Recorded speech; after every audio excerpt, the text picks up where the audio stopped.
बिस्मिल्लाहिर्रहमानिर्रहीम। अस्सलाम वालेकुम व्यूअर्स, मैं आपको अपने चैनल उम्मे फैशन डिज़ाइनर में खुश आमदीद कहती हूँ। उम्मीद करती हूँ आप सब खैरियत से होंगे। आज की इस वीडियो में आपको फिगर माप के हिसाब से कमीज़ की कटिंग का फार्मूला सिखाऊंगी। जैसे कि मैंने अपनी पहली वीडियो में आपको लंबाई और दामन का फार्मूला सिखाया था, इसी तरह आज की इस वीडियो में आपको तीरे का निशान लगाने का तरीका और कंधे की लंबाई का निशान लगाने का तरीका और फार्मूला सिखाऊंगी। इसी तरह अगर आप किसी भी साइज में निशान लगाना चाहेंगी, आप बहुत ही आसान तरीके के साथ इस फार्मूले की मदद से निशान लगा सकेंगी। चलिए स्टार्ट करते हैं। यहाँ पर मैंने एक खाका बनाया हुआ है। आपको इस खाके की मदद से तीरे का नाप लेने का तरीका समझाऊंगी। तीरे का जो आपने नाप लेना होता है वो किस तरह लेना होता है, तीरे का जो आप नाप लेंगी वो आप किस तरह लेंगी। तीरे का नाप लेने के लिए आपने सबसे पहले इंचिस टेप को अपने कंधे की नुमाया हड्डी के ऊपर रखना है। आपने दूसरे कंधे की नुमाया हड्डी तक इंचिस टेप को रखने हैं। उसके बाद आपने तीरे का नाप लेना है। यहाँ पर ये साइज आपका 12 इंच भी हो सकता है, 13 इंच भी, 14 इंच भी, 15 इंच भी, यानी कि जितना भी आपका तीरा होगा उस हिसाब से आपका साइज होगा। अब इसके बाद जब आप फैब्रिक पर मार्किंग करती हैं वो किस हिसाब से करती है, यहाँ पर मैं आपको एक फार्मूला समझाऊंगी। यहाँ पर आपकी शोल्डर लाइन 12 इंच भी हो सकती है, इसी तरह 13 इंच भी हो सकती है, 14 इंच भी हो सकती है, 15 इंच भी हो सकती है और 16 इंच भी हो सकती है। यानी कि जितनी भी आपकी शोल्डर की विड्थ होगी, यानी कि तीरे की आपकी विड्थ होगी, उस पर आपने क्या करना है, 1 इंच जस्ट ऐड करना है। इसी तरह अगर आपका तीरा 12 इंच पर रेडी है तो आपने यह करना है, उसमें +1 इंच लाजमी ऐड कर लेना है। जब आप 1 इंच ऐड करेंगी तो आपके पास क्या आएगा, 13 इंच। इसी तरह जब आप मार्किंग करेंगी वो 13 इंच के हिसाब से करेंगी। इसी तरह अगर आपका तीरा 13 इंच है तो आपने 13 में भी +1 इंच ऐड कर लेना है। जब आप 1 इंच ऐड करेंगी आपके पास तीरा कितना होगा, 14 इंच रेडी। अगर आपका तीरा 13 इंच से तैयार है तो आपने यह करना है, जब मार्किंग करनी है उसमें 1 इंच लाजमी ऐड कर लेना है। बाकी साइजेस में भी आपने 1 इंच ऐड कर लेना है। यहाँ पर आप किसी भी साइज में बना रही हैं उसमें आपने जस्ट 1 इंच ऐड कर लेना है। ये 1 इंच इसलिए ऐड किया जाता है, ये आपका कटिंग और सिलाई मार्जिन होता है, यानी कि सीम अलाउंसेस होता है, इसीलिए आपने यहाँ पर 1 इंच ऐड कर लेना है। अब इसके बाद मैं आपको नेक्स्ट फार्मूला समझाऊंगी कंधे का। इसके बाद में आपको कमीज पर कंधे की लंबाई का निशान कैसे लगाया जाता है उसके बारे में समझाऊंगी। कंधे की लंबाई का फार्मूला समझाऊंगी। ये बहुत ही मेन टॉपिक है। निशान लगाते हुए बहुत सी लड़कियों को कंफ्यूजन होती है कि कंधे की लंबाई का निशान किस तरह लगाया जाता है। ये फार्मूला आपने अपने माइंड में रख लेना है और ये जो आपको मैं फार्मूला बताऊंगी ये आपके लिए बहुत ही ज़्यादा हेल्पफुल होने वाला है। पर जो ये मैं फार्मूला इस्तेमाल कर रही हूँ, सबसे पहले मैं आपको फार्मूला समझाऊंगी।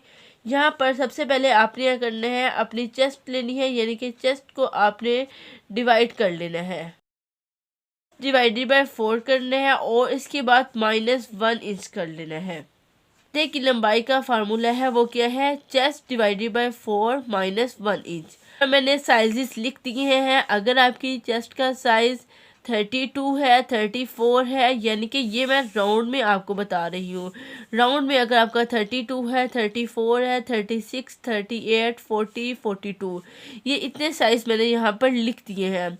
अब इसी तरह अगर आपका साइज 32 है, 32 में आप किस तरह फार्मूला पुट करेंगे ये मैं आपको सबसे पहले समझाऊंगी। 32 अगर आपकी चेस्ट का साइज है, इसमें आप क्या करेंगे, चेस्ट को डिवाइडेड बाय 4 पर करेंगे। सबसे पहले कितना है आपका 8 और इसके बाद आप ये करना है -1 इंच। जब आप 8 में से -1 इंच करेंगी तो आपके पास क्या बचेगा, 7 इंच। इसी तरह जो आपकी कंधे की लंबाई निकली है वो कितनी आई है, 7 इंच। यानी कि अगर आपकी चेस्ट का साइज 32 इंच है तो आपके कंधे की लंबाई कितनी होगी, 7 इंच। ये होता है हमारा कंधा। अब इसी तरह अगर आपकी चेस्ट 34 है, 34 को डिवाइडेड बाय 4 पर कर देंगी, हमारा पॉइंट में है, यानी कि 8.5 इंच। इसी तरह इसमें से भी आपने -1 इंच कर देना है। जब आप -1 इंच करेंगे तो आपके पास कितना बचेगा, 7.5 इंच। इसी तरह अगर आपकी चेस्ट 34 इंच है तो आपके कंधे की लंबाई कितनी होगी, 7.5 इंच। इसी तरह बाकी भी आपने फार्मूले पुट कर लेने हैं।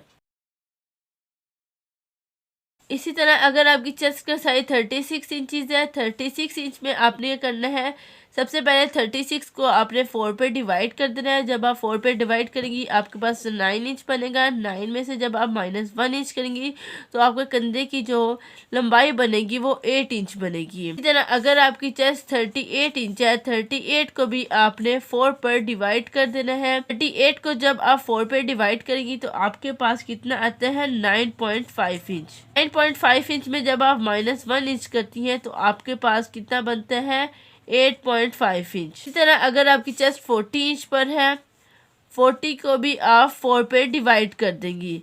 40 को जब आप 4 पे डिवाइड करती हैं आपके पास 10 इंच बनता है। 10 में से भी जब आप -1 इंच करती हैं तो आपके पास 9 इंच बनता है। इसी तरह अगर आपकी चेस्ट 40 इंच है तो आपके कंधे की जो लंबाई होगी वो 9 इंच होगी। इसी तरह अगर आपकी चेस्ट 42 इंचज़ है, 42 को भी आपने 4 पे डिवाइड कर लेने हैं। जब 42 को आप 4 पे डिवाइड करती हैं आपके पास 10.5 इंच आता है। 10.5 इंच में से जब आप -1 इंच करती हैं तो आपके पास क्या होता है, 9.5 इंच। इसी तरह जो आपका मैक्सिमम कंधा होता है वो कितना होता है, 9.5। पर आपको इतना समझाने का मेरा मकसद क्या था, यहाँ पर ज़्यादा से ज़्यादा जो आपकी लेंथ होती है कंधे की वो 9 इंच होती है, 9.5 इंच होती है। और जो नॉर्मल होती है वो 8 इंच ही ली जाती है। 8 इंच या 8.5 या 7.5 इंच ही ली जाती है। पर मैं आपको एक मेन बात बताती चलूँ, जो हमारे कंधे की लंबाई होती है वो 9.5 से ऊपर तक ही होती है। कंधे की लंबाई नॉर्मल साइज के मुताबिक 8 से 9 इंच ही ली जाती है, ये ज्यादा नहीं होती, कम ही होती है। यानी कि आपकी 9.5 इंच से ज्यादा नहीं ली जाती कंधे की लंबाई। अगर कंधे की लंबाई ज्यादा ली जाएगी उससे क्या होगी, आपकी शर्ट की कटिंग अजीब होगी, आपकी शर्ट में झोल आएगा, इससे आपको पहने हुए भी अजीब लगेगी। इसीलिए ये फार्मूला समझना आपके लिए बहुत ही ज़्यादा ज़रूरी है। आपने इस फार्मूले की ज़्यादा से ज़्यादा प्रैक्टिस करनी है। इंशाल्लाह मैं आपको अपनी नेक्स्ट वीडियो में चेस्ट का फार्मूला समझाऊंगी। आप मेरे साथ जुड़े रहिएगा। और अगर मेरी आपको ये वीडियो थोड़ी सी भी अच्छी लगे तो प्लीज़ मेरी वीडियो को लाइक कीजिए और अपने जानने वालों के साथ लाजमी शेयर कीजिए। इंशाल्लाह मिलते हैं अपनी नेक्स्ट वीडियो के साथ। तब तक अपना ख्याल रखिएगा और दुआ भी याद रखिएगा। Thank you. अल्लाह हाफिज़।